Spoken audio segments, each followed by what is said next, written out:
Have you ever stopped to think about what truly makes us unique? What places us at the top of the animal kingdom, achieving the impossible? It's our intellect. Yes, that extraordinary ability to understand, create, innovate and solve problems that no other creature in the natural world can do. And isn't it fascinating to think that you carry this powerful tool within you? Intellectual pride is natural. Feeling confident in what you know and what you can achieve with your mind is one of the most satisfying sensations there is. Who doesn't like knowing they have something to offer, something only they can see in a unique way?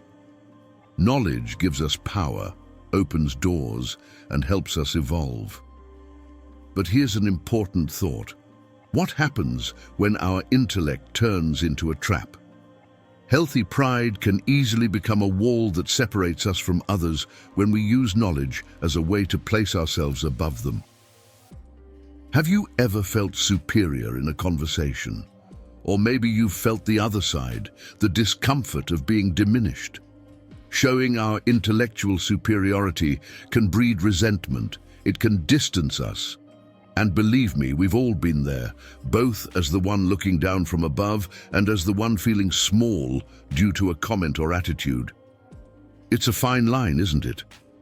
So how can we maintain this healthy pride without falling into that trap?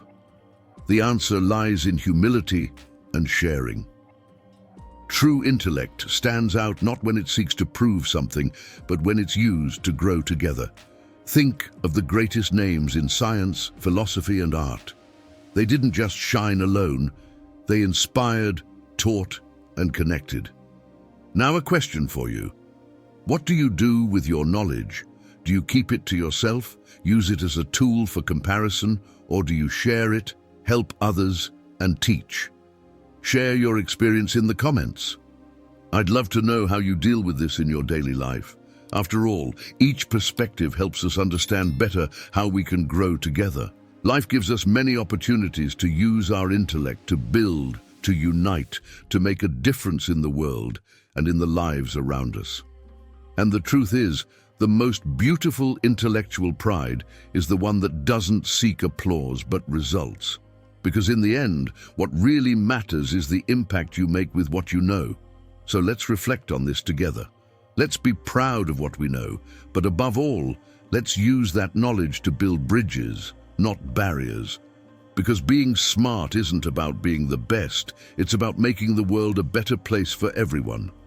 And the big question is, how will you use this unique ability, this gift that life has given you, to grow and help others grow as well? Do you see how knowledge can be a double-edged sword? On one hand, it elevates us, gives us power and pride, but on the other, if not handled with care, it can create walls, push people away, and even generate enmities. After all, humans, with all their qualities and flaws, are deeply emotional beings. And one of those emotions, often silent but always present, is envy. Now imagine how great thinkers of the past dealt with this. One of those philosophers, Arthur Schopenhauer, had an intriguing perspective on how we should use our intellect in certain situations. Have you ever heard the saying, "Sometimes it's better to pretend you don't know"? It seems counterintuitive, doesn't it? After all, why hide what we know? Schopenhauer, one of the most influential philosophers in history, offers us a powerful reflection on this. He said that in a world where intellectual envy is so common, pretending to be dumb in certain situations can be a strategy of protection. Think about it. How many times have you felt out of place or even attacked simply because you had a more informed opinion or deeper knowledge on a subject? It could be at work, in a group of friends, or even in family situations. Schopenhauer invites us to reflect. Is it always worth showing off our intellect? Or, in some cases, is it better to step back, be more discreet, and avoid fueling resentments that can turn into enmities? Because often, intellectual pride triggers insecurities in others, and these insecurities easily manifest as hostility. What about you? Have you ever been in a situation where you needed to tone down your knowledge to avoid conflict? Maybe in a meeting, a debate, or even a casual conversation. Comment here and tell us how you dealt with it. Sharing experiences helps us better understand the nuances of these situations. This pretending to be dumb approach isn't about underestimating yourself or denying your own value. It's actually a form of emotional intelligence, knowing when it's better to be discreet, having the sensitivity to recognize that in certain moments, silence is more valuable than a display of knowledge. Schopenhauer believed that often true wisdom lies in knowing how to protect yourself from the negative reactions that your intellect might provoke. He warns us, the desire to show off our skills and intellect can, unintentionally, create barriers, especially when we're surrounded by people dealing with their own insecurities. So, what Schopenhauer proposes is a kind of social strategy game. It's not about hiding or pretending to be less, but about understanding that there are moments when silent humility can be the key to avoiding unnecessary conflicts and preserving relationships. This brings us back to the central idea. Being intelligent is not just about knowing, but about knowing when and how to use that knowledge. Now that we've reflected on the power of choosing when to display our intellect, you might wonder, why hide what makes us so unique and strong? Shouldn't we always shine, show our potential? Schopenhauer answers this with an interesting provocation. Intellectual pride, when unchecked, can be like a flame that, if not carefully tended, may burn rather than warm. He goes further, making us think that in certain situations, true wisdom lies in pretending to be dumb. Have you ever noticed how, in some conversations, your intelligence may be met with admiration, but in others, it can cause discomfort, even resentment? Schopenhauer, a philosopher with a keen eye for human behavior, saw this as a recurring problem: intellectual envy. For him, interacting with people we consider intellectually inferior can be a minefield. And here's a bold idea from the philosopher. Pretending to be dumb might be a necessity at times. Imagine being in a room full of people, and with every comment you make, the atmosphere becomes colder.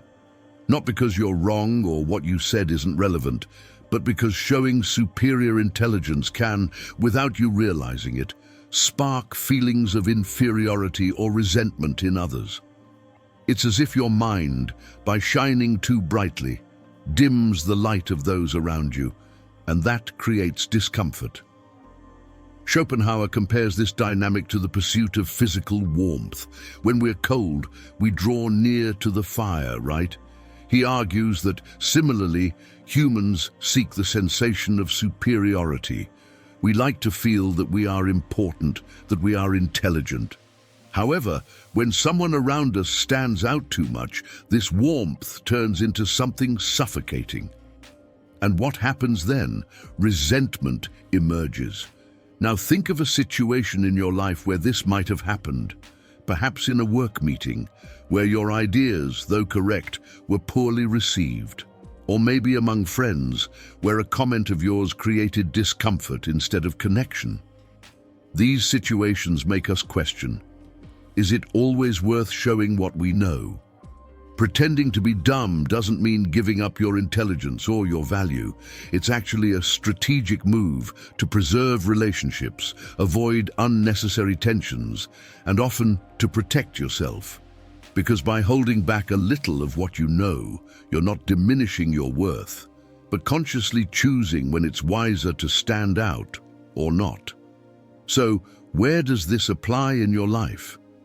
Could being discreet about your intellect in certain situations help you avoid conflict or resentment? Comment here and share your reflections. This is a deep topic that all of us face at some point. And remember, true wisdom isn't just about having knowledge, but about knowing how to use it wisely and strategically, always considering the environment and the people around us. If Schopenhauer teaches us that sometimes it's necessary to play dumb, to preserve relationships and avoid resentment, this isn't a show of weakness, but of emotional wisdom. And this wisdom has deep roots in another philosophical tradition that values inner harmony, Stoicism. Both Schopenhauer and the Stoics agree on one essential point: the true power lies in avoiding unnecessary conflicts and maintaining emotional balance. Now, let's dive a little deeper into this art of keeping peace with yourself and others. Think for a moment. How many times has a small confrontation, a needless exchange of words, or the desire to be right brought more frustration than satisfaction? It's curious how often our immediate reactions can create conflicts that could have been avoided. Both Schopenhauer and the Stoic philosophers warn us of the power of self-control in such situations. Schopenhauer, with his pragmatic view of life, believed that avoiding envy or resentment was essential for maintaining peaceful coexistence. He argued that in situations where there's no real gain in standing out, the best course of action is to avoid showing superiority, especially intellectual superiority. This isn't just about social survival, but an intelligent strategy to avoid the emotional strain that unnecessary conflicts bring. The Stoics, on the other hand, took an even deeper approach to this theme. For them, inner peace and emotional control were above all. According to Stoic philosophy, true strength lies in the ability not to react impulsively, not to be driven by ego. When we let go of the need to prove something to others, we gain immense freedom, the freedom to choose what's truly worthwhile. Imagine this scene. You're in a work meeting surrounded by colleagues who perhaps don't share the same vision or knowledge as you. You could easily step in and show how much you know. But would that really add anything? Or would it simply create a situation of discomfort where envy or resentment could arise? The Stoics would say the best choice is to stay centered, avoid provocation, and preserve your serenity. Schopenhauer complements this idea by stating that it's not worth fueling enmities over intellectual matters. By avoiding confrontation, you're not just preserving external harmony, but also protecting your inner peace. And that's the real victory. Have you ever experienced the peace that comes from avoiding an argument that would lead nowhere? Maybe at work, at a family lunch, or even on social media. Instead of engaging in a pointless conflict, you chose not to react, to let it pass. And that's not a loss. On the contrary, it's a demonstration of emotional control and practical intelligence. Now think, in what areas of your life can you apply this art of avoiding conflict? Are there situations where it's worth not reacting, where silence or moderation may be the best response? Let's talk about this in the comments. Share your stories and reflections, because this is a lesson we can all learn together. In the end, both Schopenhauer and the Stoics agree. True wisdom isn't in winning debates or showing what we know, but in knowing when it's better to step back and keep the peace. And often, it's in that retreat that we find our greatest strength. By understanding the importance of avoiding unnecessary conflicts and maintaining inner peace, especially in situations where showcasing intellect may cause tension, we begin to see a pattern of human behavior emerge. At the heart of this behavior, we find two powerful emotions: envy and resentment. But why does intelligence often spark envy instead of admiration? Let's dive deeper into this question. Envy is an ancient emotion, deeply rooted in human psychology. In various aspects of life, whether at work, in social groups, or even in family relationships, it surfaces almost automatically. But what triggers this feeling, especially when it comes to intelligence? When someone perceives that the person before them is more intelligent, more articulate, or has a broader understanding of things, the most common reaction is not admiration, as we might think, but rather a silent envy. And this envy can unconsciously turn into hostility. Have you ever noticed this in conversations? Perhaps you've made a comment, presented an idea or solution, and instead of recognition, you felt the atmosphere shift, becoming colder or more distant. This reaction is the fruit of intellectual envy. It's not unlike the envy someone might feel when they see another person with greater wealth or social status. Intelligence, like wealth, is viewed as a symbol of power, and when someone encounters a superior mind, an internal comparison is made almost instantaneously. This can trigger feelings of inferiority, and that's where resentment begins. No one likes to feel less. No one enjoys being confronted with their own limitations. This intellectual envy can manifest in various ways. It could be a snide remark, an attempt to minimize your point of view, or even a subtle distancing. Resentment is often disguised as indifference. But behind this facade lies a real pain. The pain of not feeling up to par, of being overshadowed by another's brilliance. Schopenhauer understood this dynamic well. He knew that in social environments, merely demonstrating intelligence could trigger an emotional reaction in those around us. And this reaction, as irrational as it may be, can easily turn into hostility. Now, the big question is, how do we deal with this? The answer may not be simple, but it starts with awareness. Understanding that envy and resentment are present in human interactions is the first step. This doesn't mean we should diminish ourselves or hide, but rather that we must develop social sensitivity. So, think about your own experiences. Have you ever felt that your intelligence provoked resentment in someone? How did you handle it? Share your story in the comments. It will be interesting to see how each of us navigates these turbulent waters of envy and recognition. And remember, both Schopenhauer and other great thinkers teach us that true intelligence lies not just in what we know, but in how we choose to share that knowledge, in ways that build bridges rather than walls. In the end, the ability to understand and manage envy and resentment is one of the greatest tests of wisdom.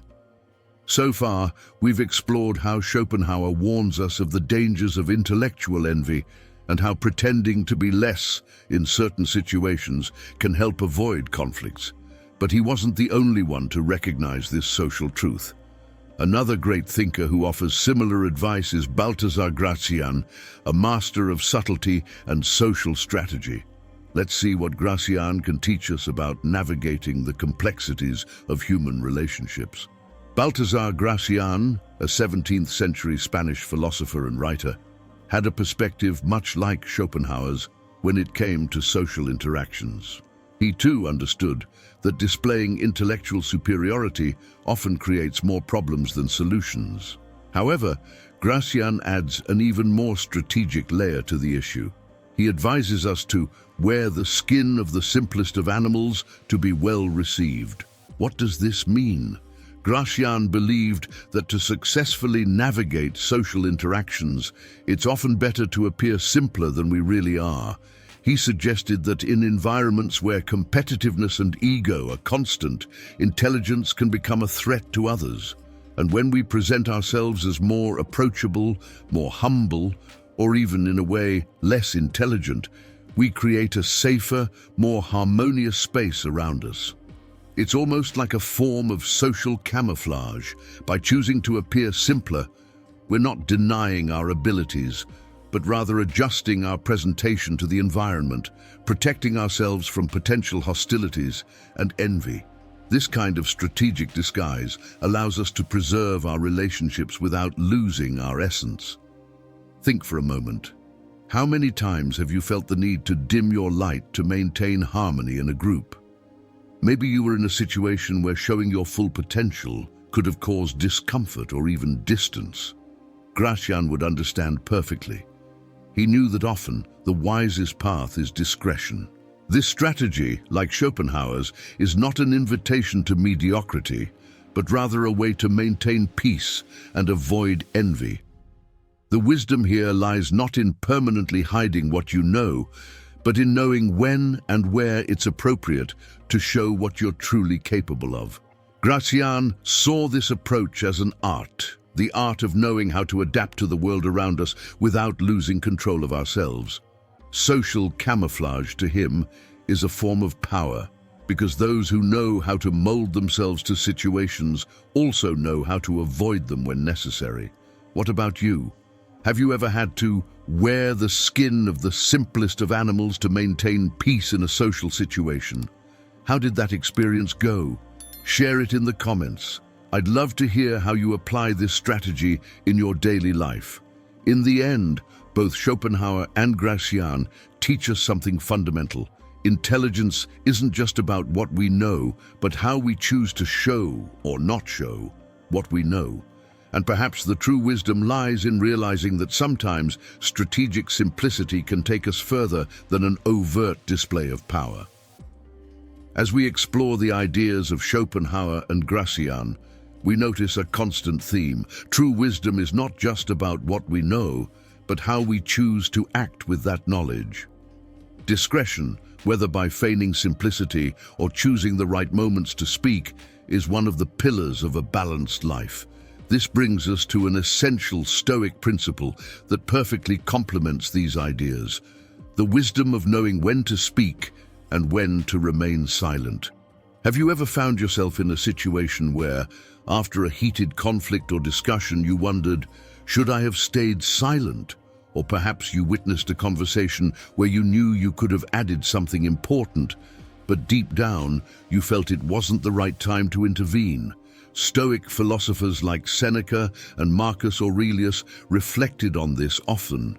For them, wisdom is measured not only by knowledge, but also by the ability to judge when that knowledge should be expressed. Stoicism teaches us that not every battle needs to be fought, and not every opinion needs to be shared. Silence can often be the best response. Schopenhauer, in his approach to envy and the dangers of intellectual display, offers similar advice. He warns us that in social situations, expressing everything we know can lead to unnecessary resentments and hostilities. This is where the wisdom of knowing when to speak and when to remain silent comes into play. True strength lies not in showcasing everything we know, but in understanding the impact our words may have. The Stoics advocated that to preserve our inner peace, we must be selective in the discussions we choose to engage in. Before speaking, it's important to ask, will this truly add value? Or am I just trying to prove something? Ego often drives us to want the last word, to show that we know more. But by following this impulse, we risk losing something even more important: our serenity. Silence, when used wisely, is a form of power. It gives us space to observe, reflect, and most importantly, preserve our emotional energy. Instead of getting involved in debates that feed pride and generate conflict, we can choose quietude, a move that, paradoxically, reveals even more wisdom. Now think about your own life. How many times have you gotten involved in a discussion and realized afterward that it would have been better not to participate? Or, conversely, when have you chosen silence and reaped the benefits of that decision? Share your experiences in the comments. This is a skill we all try to perfect. Both the Stoics and Schopenhauer would agree: speaking less, observing more, and carefully choosing when and how to intervene are practices that protect us from unnecessary emotional strain. Because in the end, knowing when to stay silent is a form of intelligence, an intelligence that preserves our peace, avoids enmities, and at the same time strengthens us. So far, we've discussed the power of discretion, the art of knowing when to speak and when to remain silent, and how this can protect us from conflicts and enmities. However, like any valuable lesson, achieving this balance is not easy. Schopenhauer, with all his brilliance, learned this truth the hard way through a personal critique he never forgot. Let's take a look at an episode from his life that perfectly illustrates this challenge. Even great thinkers experience difficult learning moments, and Arthur Schopenhauer was no exception. Though he was one of the most brilliant philosophers of his time, he constantly struggled to balance his immense intelligence with the nuances of social interaction. This conflict was made evident in one of the most striking episodes of his life, a letter from his own mother. Schopenhauer's relationship with his mother, Johanna Schopenhauer, was never easy. She was a strong-willed woman, also an intellectual, and didn't hesitate to confront her son. In one of her most famous letters, she harshly criticized Schopenhauer's tendency to try to show his intellectual superiority over others. According to her, he didn't know how to interact harmoniously with people because he always positioned himself as the smartest in the room, trying to dominate conversations and prove his point. This criticism from his own mother was a blow to Schopenhauer, not only because it came from someone so close, but because it reflected a truth he needed to confront. No matter how brilliant his mind was, it was affecting his personal relationships. The desire to show how much he knew, to be recognized as the most intelligent, was creating barriers between him and others. This episode teaches us something profound. Intelligence, if not accompanied by social sensitivity, can isolate. Even someone like Schopenhauer, capable of formulating complex philosophical theories, had to face the fact that constantly displaying his intellect was creating a chasm between him and those around him. Interestingly, this lesson permeates his later writings. In his works, Schopenhauer often addresses the need for moderation and the importance of avoiding intellectual displays that might generate envy or resentment.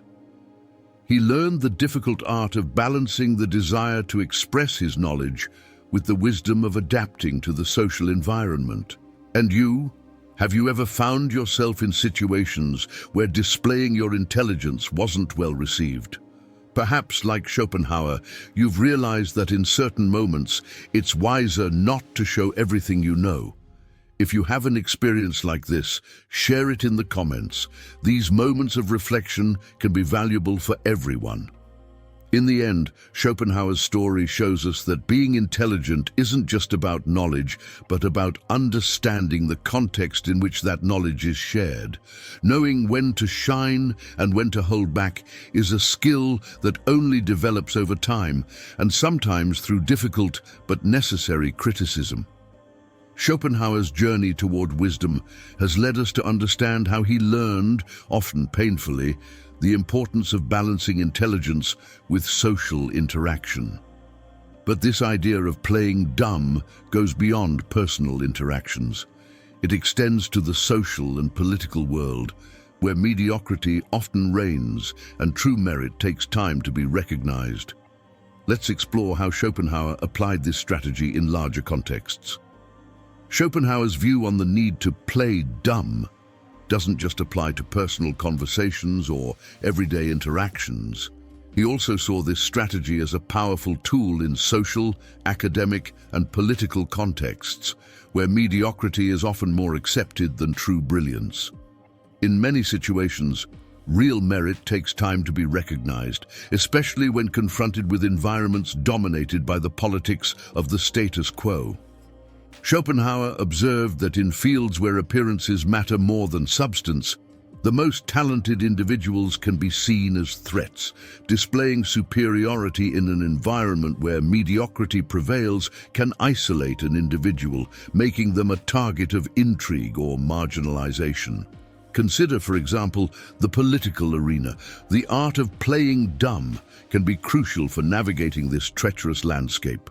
Many leaders throughout history, even those with great intelligence, knew when to hide their true abilities to avoid distrust or premature opposition. Showing your full potential from the start can attract envy and enemies before you have the chance to implement meaningful changes. The same applies to academic and professional environments. How many times have genuinely talented people been overlooked or underestimated because they chose not to flaunt their abilities right away? In a system where influence networks and internal politics are just as important as real merit, intelligence can be a burden if not used strategically. Schopenhauer understood this deeply and believed that in certain scenarios, mediocrity is promoted simply because it doesn't threaten the status of those in power. That's why he advised patience and subtlety as powerful weapons. By playing dumb, a person can avoid the jealousy and barriers imposed by those who fear being surpassed, all while quietly advancing in a discreet but effective manner. Does this resonate with you? Have you experienced situations where you felt the need to hold back in social or professional contexts to avoid resistance? Leave a comment.